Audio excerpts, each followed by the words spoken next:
Cześć! W tym filmie pokonuję rewelacyjną drogę przez przełęcz Clipit Store i odwiedzam dom rodzinny Arnolda Schwarzeneggera, w którym urządzone jest muzeum poświęcone jego dzieciństwu i karierze. Ponarzekam też na fotoradary w Austrii i zrobię podsumowanie kosztów całej mojej alpejskiej podróży. Zapraszam!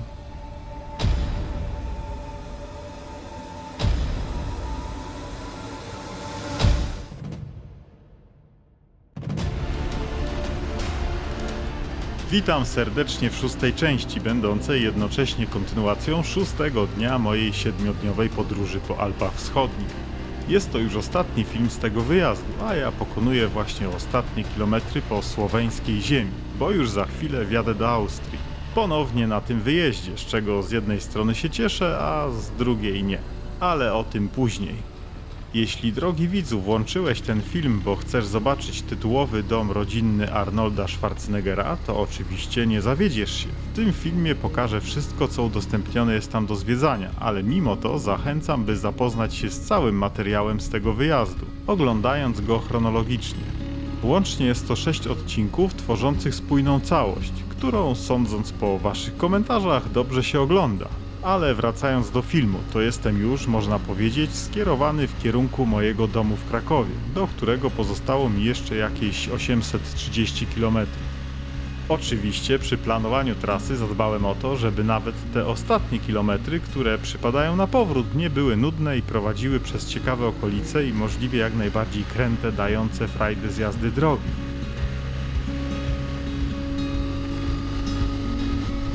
O, GS z wózkiem bocznym. No, nieczęsty widok.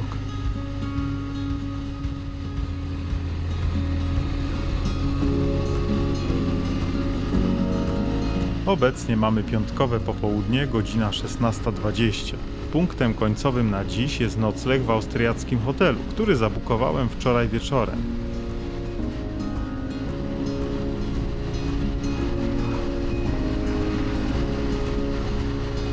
Po kilku luźnych dniach we Włoszech, tu znowu muszę mieć się na baczności. Fotoradary mogą czaić się wszędzie, a ruch uliczny wygląda, jakby poruszały się tu same pojazdy autonomiczne. Wszyscy jadą jednostajnie, bez żadnych emocji.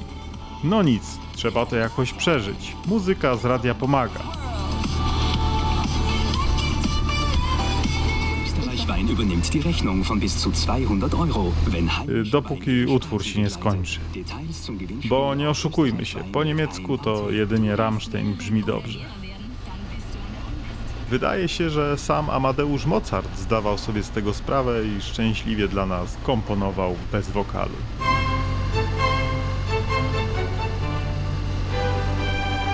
Ach, ta Austria, uroku nie można jej odmówić. Przejazd przez takie małe, zadbane miasteczka to wizualna przyjemność, nieporównywalnie większa od tranzytu autostradami, których na motocyklu unikam jak mogę. Mimo że moje oczy rejestrują tu ogrom pięknych obrazków, to ja, jak już mówiłem w poprzednich filmach, nie czuję się tu komfortowo, co jakiś czas mijając tego typu urządzenia. Muszę nieustannie kontrolować prędkość, zerkając nagminnie na zegary mojego motocykla. Wolałbym ten wzrok skupiać na tym, co dzieje się przede mną, niż upewniać się bez przerwy, czy akurat nie jadę na tej pustej drodze 10 km szybciej niż wskazywał znak. Bo tak naprawdę niewiele trzeba, żeby taki radar zrobił zdjęcie, o czym niedawno się przekonałem, odbierając list z Austrii 2 miesiące po mojej wizycie tu. Ale o szczegółach później, bo wypatrzyłem właśnie idealne miejsce na szybki piknik przy drodze.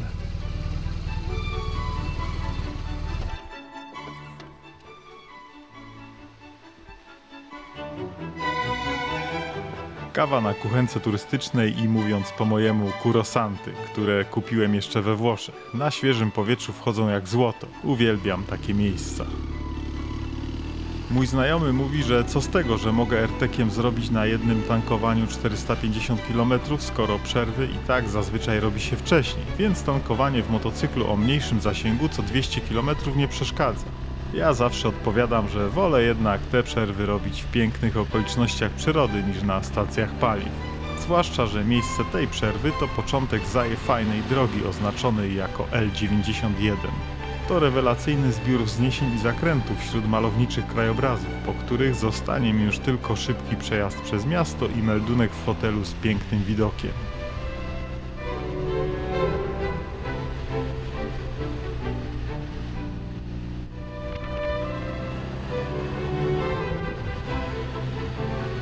Pokonuje właśnie przełęcz Klipicto, znajdującą się na wysokości 1642 metry nad poziomem morza i chwilę później postanawiam skrócić sobie drogę do hotelu, odbijając w prawo.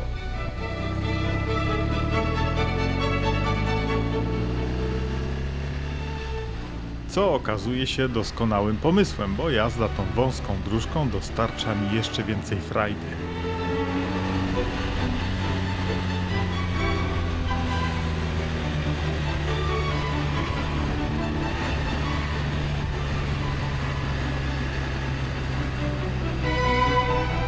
Na takiej drodze raczej nie spodziewałem się fotoradarów, więc na chwilę mogłem zapomnieć, że jestem w Austrii i poczuć się jak na Słowacji.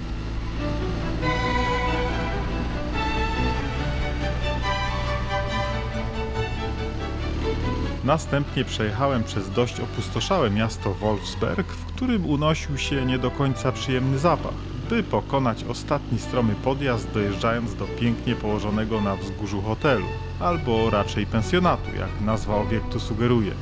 Ten dziwny zapach cały czas mi towarzyszył. Wygooglowałem później, że miasto to słynie z przemysłu obuwniczego i metalurgicznego, a na przykre zapachy uskarżają się również sami mieszkańcy. Podobno ich źródłem są ścieki przemysłowe, które w bezdeszczowe dni stoją w miejscu. I w sumie ten zapach to był jedyny minus ów pensjonatu. Nocleg tu kosztował mnie 256 zł wraz ze śniadaniem i bardzo mi się tu podobało. Na mojej liście noclegowej tego wyjazdu plasuje się na drugim miejscu w kategorii fajnych obiektów, zaraz za pokazanym w poprzednim filmie noclegiem w Dolomitach. Gdy tu dotarłem, recepcja już nie pracowała, ale według otrzymanej wcześniej instrukcji pobrałem klucz i udałem się do pokoju na piętrze. Mały, ale przytulny i komfortowy, z prywatną łazienką, usytuowany blisko wyjścia na taras z pięknym widokiem, na którym spędziłem resztę wieczoru. Spotkałem też grupkę Polaków będących w podróży na włoskie wybrzeże. Pozdrawiam i kładę się spać. Jutro czeka na mnie nie byle atrakcja, dom rodzinny Terminatora.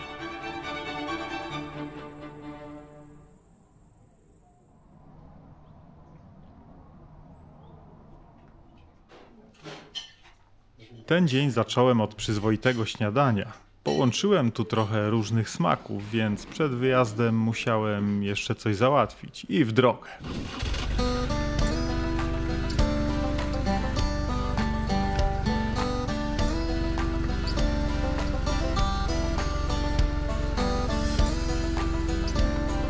Dochodziła godzina 9, gdy opuszczałem teren pensjonatu, więc jak na ten wyjazd dość późno, ale tym razem nie miałem się gdzie śpieszyć. Muzeum Arnolda Schwarzeneggera, do którego teraz zmierzam, otwierają o 10, a droga do niego to akurat mniej więcej godzina jazdy.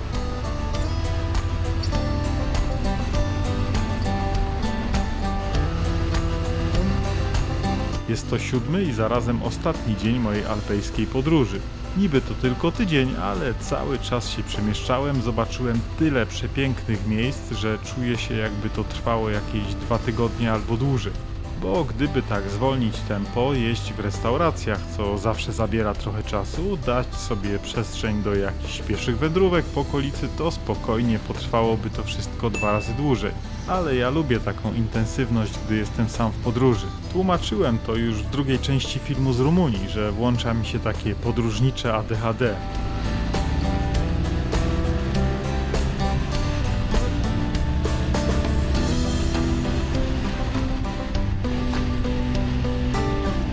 Muzeum Arnolda Schwarzeneggera, które znajduje się w jego rodzinnym domu w małej miejscowości Tal, coraz bliżej.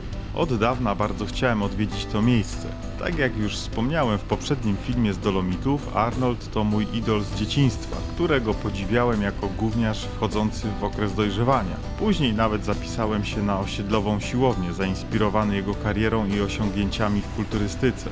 Dla dzieciaka, później nastolatka, był to pewien wzór do naśladowania w tamtym czasie. Pamiętam doskonale film, który wtedy zrobił na mnie największe wrażenie. Był to Terminator 2. Miałem wtedy jakieś 13, może 14 lat. Widziałem już takie filmy jak Conan Barbarzyńca, Komando, Uciekinier czy też Gliniarz w przedszkolu. Ale o takich klasykach jak Predator czy Terminator nie miałem pojęcia. Nie było wtedy internetu rozwiniętego jak dziś, że można sobie wejść na Filmweb i zobaczyć pełną filmografię dowolnego aktora.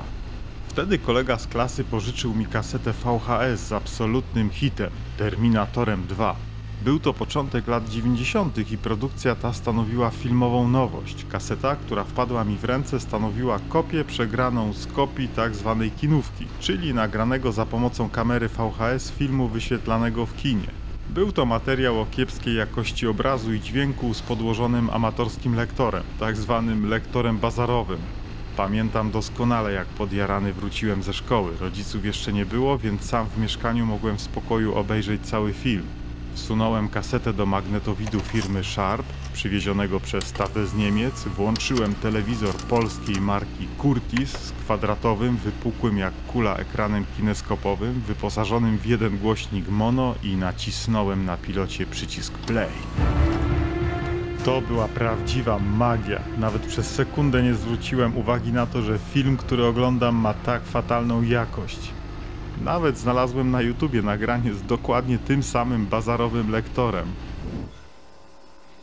Dzień dobry, doktorze Soberman. Jak kolanko? Dziękuję, dobrze. Kilka tygodni temu zaatakowała mnie moim piórem. Pamiętam to jak dziś, jak z wypiekami na twarzy chłonąłem każdą minutę filmu. Było to przeżycie, którego nawet najlepsza sala kinowa nie będzie już w stanie nigdy odtworzyć. Później film pojawił się w wypożyczalni kaset, a następnie w telewizji z charakterystycznym głosem lektorskim Lucjana Szołajskiego. To T-1000, ulepszony prototyp. Płynny metal. Nie możesz chodzić i zabijać ludzi. Dlaczego? Ten z telewizji oczywiście nagrałem na kasetę i odtwarzałem niezliczoną ilość razy. Opowiadając to teraz, aż mam gęsią skórkę, bo wspomnienia wracają ze szczegółami. Tymczasem dotarłem do Tal i podjeżdżam pod dom austriackiej legendy. Oto i on. Zaparkowałem w cieniu, porozmawiałem chwilę ze spotkanym tu motocyklistą z Polski, pozdrawiam kolego, jeśli przypadkiem będziesz oglądał, i udałem się do środka. Bilet wstępu kosztował mnie 12,90 €, czyli jakieś 56 zł. Jest to spory budynek, ale nie był on własnością rodziny Schwarzeneggerów, którzy mieszkali tu na pierwszym piętrze. Na to piętro też udaje się w pierwszej kolejności. Tu Arnold wychowywał się wraz z rodzicami i przyrodnim bratem. Obecnie ta część domu poświęcona jest głównie aktorstwu i kulturystyce naszego bohatera. Stojący tu Harley Davidson, model Fatboy, to jeden z 9 oryginalnych motocykli wykorzystywanych na planie filmowym.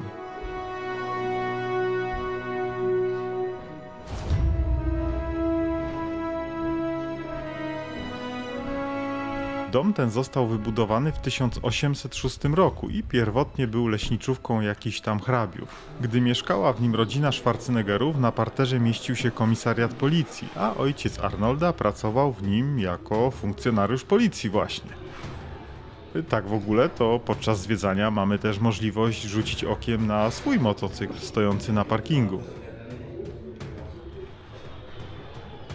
Pomysł utworzenia tego muzeum został przedstawiony Arnoldowi w 2007 roku, a on sam wsparł go licznymi przedmiotami osobistymi, które się tu znalazły. Dom został odkupiony od prywatnego właściciela, wyremontowany i udostępniony dla odwiedzających w 2011 roku. Tutaj natomiast możemy podziwiać oryginalny miecz, który Arnie dzierżył w filmie Conan Niszczyciel, będący sequelem filmu Conan Barbarzyńca. Kolejne pomieszczenie poświęcone jest karierze w kulturystyce. Ciężka praca nad swoim ciałem, zaczynając od prostych ćwiczeń już w wieku 15 lat, zaczęła owocować zwycięstwami w różnych zawodach. Młody Austriak stawał się rozpoznawalny, a to z kolei otworzyło później drzwi do kariery filmowej. Z tych ważniejszych osiągnięć Arnolda w kulturystyce to tytuł Mister Universe w wieku 20 lat, który był jego przepustką do Stanów Zjednoczonych, a następnie zwycięstwo w najbardziej prestiżowych zawodach Mister Olympia w wieku 23 lat, które to łącznie w swojej karierze wygrywał 7-krotnie. Dla mnie jest to niesamowite, jak Arnie potężnie wyglądał w tak młodym wieku. Jego debiutem aktorskim był film Herkules w Nowym Jorku z 1969 roku. Miał on wtedy zaledwie 22 lata. It's Arnold! Oh, wow! Warto wspomnieć, że niemiecki akcent Arnolda był jeszcze wtedy tak wyraźny, że kwestie wypowiadane przez niego zostały poddane dubbingowi. Let me be the judge of that. I'm tired of the same old faces, the same old thing. Ale wracając do zwiedzania, przechodząc do kolejnego pokoju, widzimy kuchnię z czasów, gdy piętro to zamieszkiwała rodzina Schwarzeneggerów. Gdy urodził się Arnie, w domu nie było jeszcze prądu i wody bieżącej. Elektryczność zawitała po jakimś czasie, ale woda bieżąca pojawiła się dopiero, gdy Arnie miał 15 lat. Do tego czasu czerpana była ze studni oddalonej o 180 metrów od domu. Węgiel i drewno na opał również trzeba było wnosić na górę.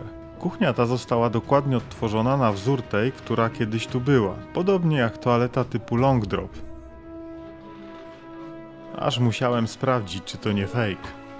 To ciekawe, że wśród braku takich udogodnień jak elektryczność i woda bieżąca, to toaleta jednak znajdowała się w domu. W czasach, gdzie przynajmniej u nas w Polsce królowały tak zwane wychodki i nie były one komfortowe, zwłaszcza zimą. Zejdźmy teraz na dół. Zaczynając od części wydzielonej na sklep z pamiątkami i kasę biletową, wchodzimy do pomieszczenia, gdzie znajduje się oryginalne łóżko i biurko, z których korzystał młody Arnie. Oczywiście znajdowały się one na górze, bo tutaj na parterze, przypominam, mieścił się lokalny komisariat.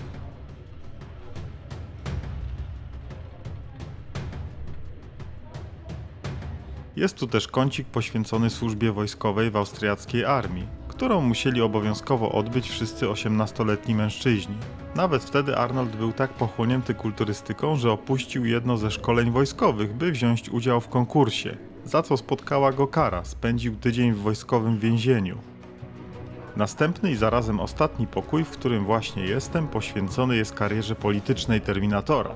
Widoczne tu biurko gubernatora Kalifornii, którym Arnold był od 2003 do 2011 roku, jest wierną repliką oryginału. Wyjdźmy jeszcze na tył domu zobaczyć ogród. Arnie mieszkał tu do 19 roku życia, a mając zaledwie 10 lat zaczął już marzyć o wyjeździe do Stanów Zjednoczonych. Kilka lat później wiedział już, że to kulturystyka może dać mu taką możliwość. Tak też się stało, gdy w wieku 21 lat z zaledwie podstawową znajomością języka angielskiego przybył do Stanów. A reszta to już historia, jak to się mówi. Przedstawiłem to tylko jej zarys, bo historia dzieciństwa Arnolda, jak i przebieg jego kariery są bardzo interesujące i inspirujące. Nie da się tego wszystkiego przedstawić w tak krótkim materiale. Sam wątek jego chłodnej relacji z surowym ojcem, który prowokował często niezdrową rywalizację między nim a jego przyrodnim bratem, jest bardzo ciekawy. Ojciec Arnolda, Gustav Schwarzenegger, był wcześniej członkiem partii NSDAP, co też może nie być dobrze odbierane, choć nie ma żadnych dowodów na jego udział w zbrodniach wojennych czy też nadużyciach wobec cywilów. Na szczęście sam Arnold w zachowaniu i poglądach nigdy nie przypominał ojca, co potwierdzają jego najbliżsi.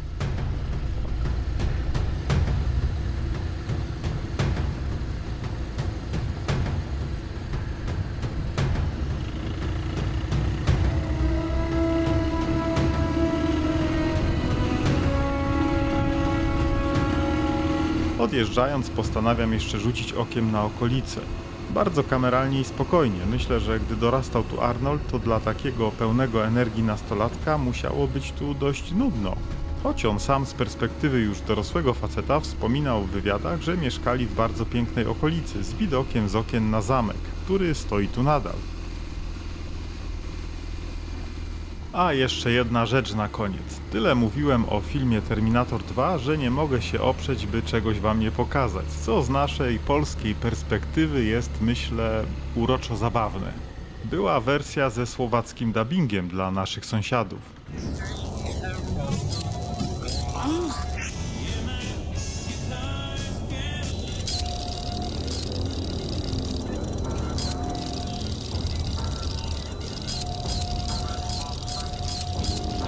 Zgoda.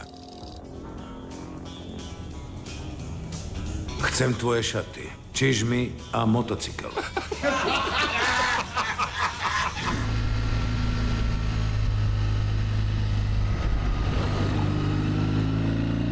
Okej, ja przemierzam Austrię dalej, kierując się w stronę domu. Zanim przejdziemy do podsumowania kosztów całego mojego tygodniowego wyjazdu, to tak jak obiecałem, przybliżę temat mandatu z fotoradaru, który ostatnio otrzymałem. Miejsce, gdzie dałem się złapać, to słynna Großglockner-Hochhaltenstrasse, którą przemierzałem w pierwszym odcinku tej serii. Mandat otrzymałem po niespełna 2 miesiącach od tego zdarzenia, także dość szybko, bo słyszałem o okresach rzędu 1 rok, a nawet dłużej. Kwota niewysoka, bo i wykroczenie nieduże. Jest to dokładnie 30 euro za przekroczenie dopuszczalnej prędkości o 13 km na godzinę. Uściślając, to na 50 jechałem 63 km na godzinę. O, w tym miejscu. A radar, który zrobił mi zdjęcie, wygląda tak. Nie zauważyłem go wtedy, czarny i smukły, nie rzucał się w oczy, do tego byłem prawdopodobnie zaabsorbowany pięknymi widokami. Wkurza mnie to bardzo, że nie dość, że za wjazd na tę trasę zapłaciłem ponad 140 zł, to nawet tu nie mogłem mieć spokoju od tej radarowej inwigilacji. Ten kraj jest dla mnie chory pod tym względem, tak wyglądają tu pobocza.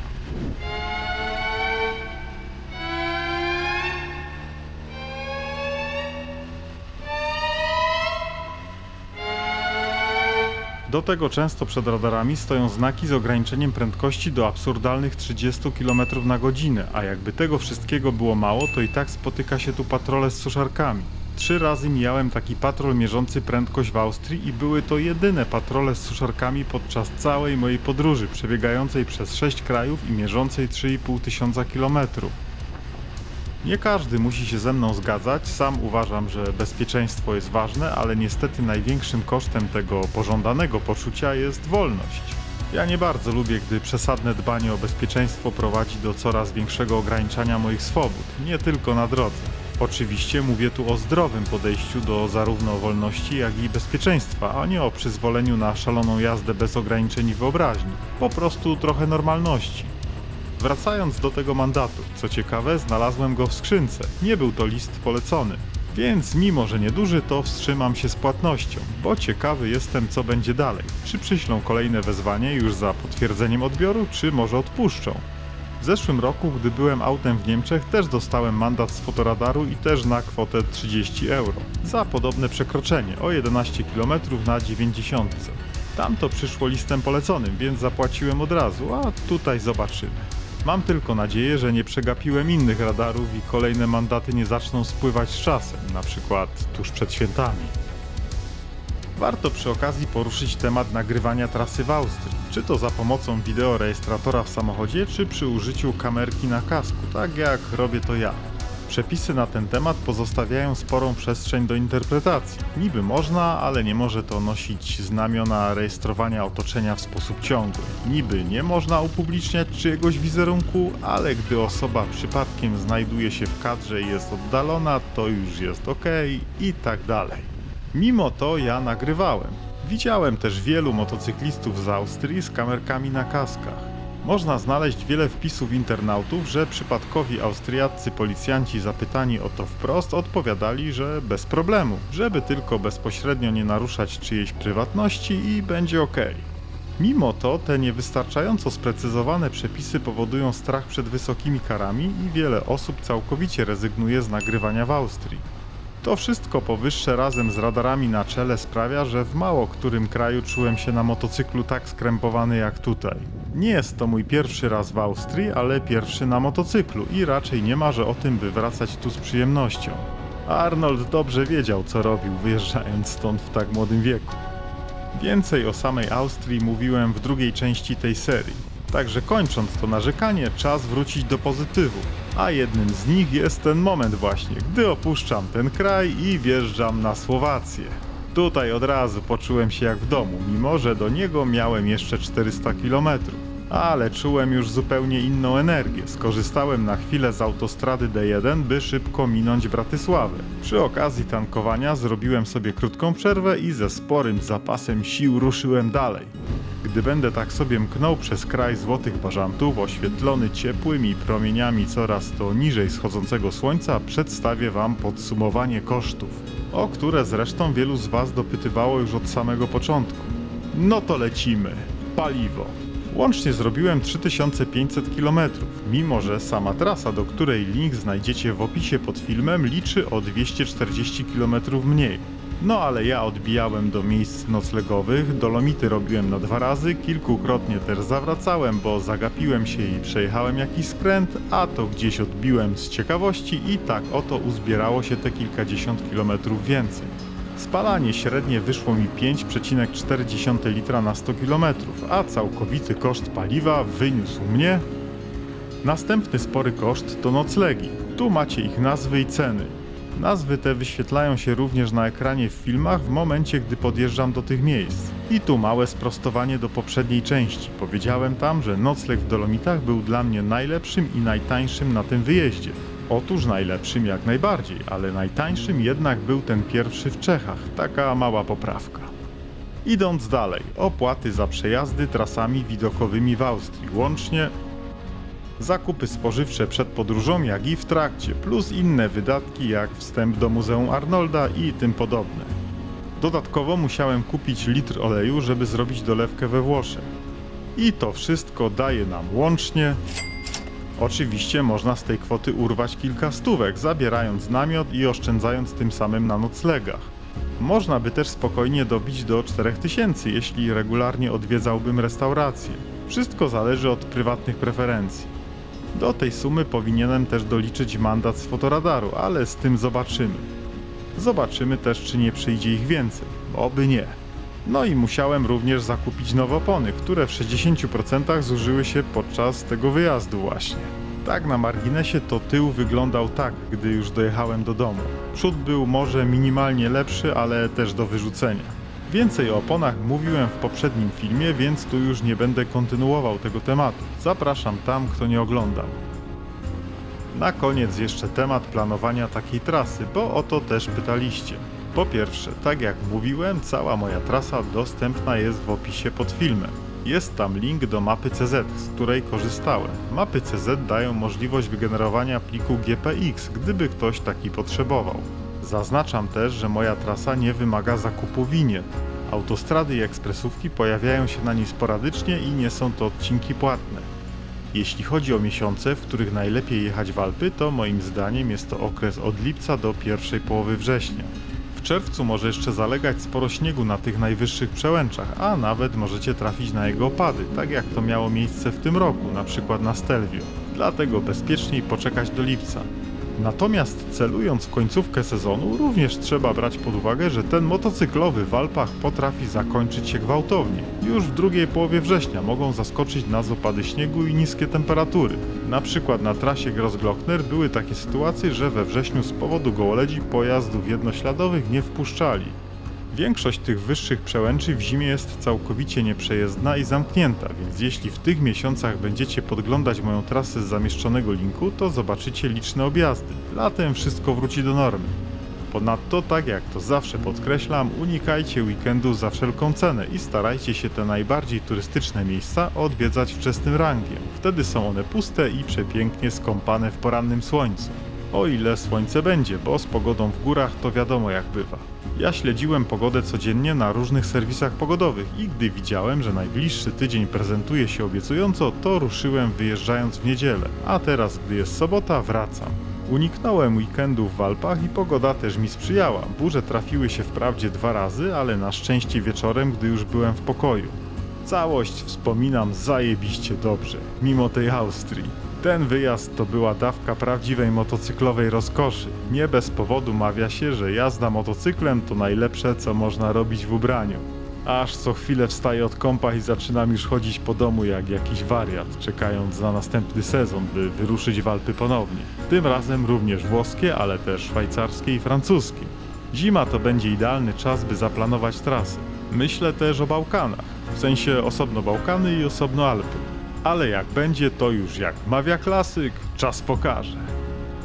Tymczasem ja wjechałem do Polski i dziękuję Wam bardzo, że byliście tu ze mną śledząc poszczególne etapy mojej podróży, zwłaszcza tym, którzy wytrwale przebrnęli przez całe 6 odcinków. Raz jeszcze dzięki i przybijam wirtualną 5. A jeśli się podobało, ale tak szczerze, to zostawcie proszę komentarz i kciuka. I upewnijcie się, że subskrybujecie mój kanał, bo zabieram się za montaż kolejnych materiałów, a te pojawią się już niebawem. Także do następnego. Na razie!